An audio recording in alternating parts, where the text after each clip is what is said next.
Hi, my name's Caitlyn and I come from the EW2 Life Group from the Willawong service. I've been a part of this church for the last 15 years, and what I wanted to share today is about how I first encountered God when I came to Brisbane. So I've had the privilege of being part of both the St. Lucia and Willawong services, and I'm so grateful for the community that has walked with me through some of the most difficult seasons of my life. I've had some really highest of the highs where I graduated, had supernatural healing, like I landed my dream job, also bought an apartment, but also I've had some really, really down moments like unemployment, burnt out, depression, a cancer scare, and the list goes on, and those are all testimonies for another day. When I first came to Brisbane, I was actually brought up in a Christian family.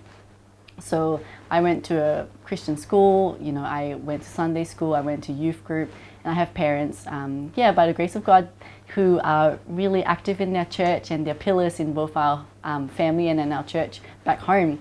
And I really had the grace of God and the privilege to encounter Jesus in my teens, but I was just too busy searching for approval and love and security in everywhere else besides Jesus to really follow him wholeheartedly.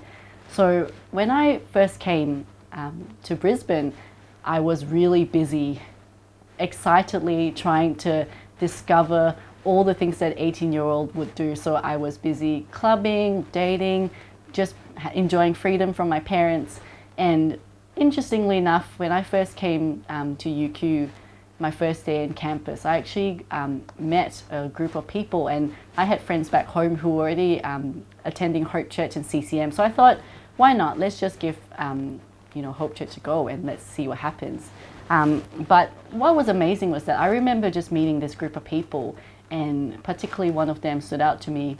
Some of you would know Sunita, who has ended up being just my unit leader, a mentor to me for 15 years. They had seemed to have something that I didn't have.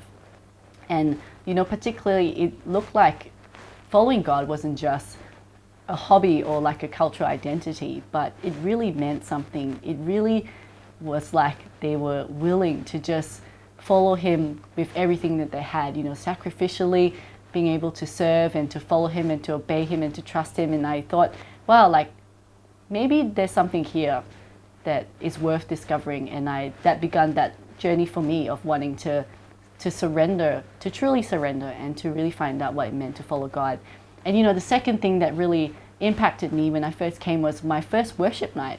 Now, I remember going to this lecture theatre in UQ and just being surrounded by all these people passionately worshiping God. And the presence of God was more tangible than I had ever encountered, so far. And I remember just feeling the love of God surround me, and I was in tears, and maybe that was the beginning of my all my crying and tearing in the presence of God, but really I'm so grateful, because that was the turning point in my life for me. Following God isn't normal. In fact, it's the best thing we could ever do, because there's nothing quite like following him and finding out his will for your life and being able to trust him with every area and seeing him come through. I think one of the things that has impacted me so much, obviously, is our pastors and leaders. I just want to say thank you for building such a culture of really of faith and of worship. And obviously that has carried on, and it has impacted so many of our lives. And, I just really wanted to encourage all of us as well that, it's for all of us, that when people walk in and as we've encountered God, that they would also look at us and say, there's something different about this person, and they have something that I don't. In Ephesians 3 verse 20, it says that God is able to do immeasurably more than all we could ever ask or imagine, and for his glory, to him be the glory forever and ever. Amen.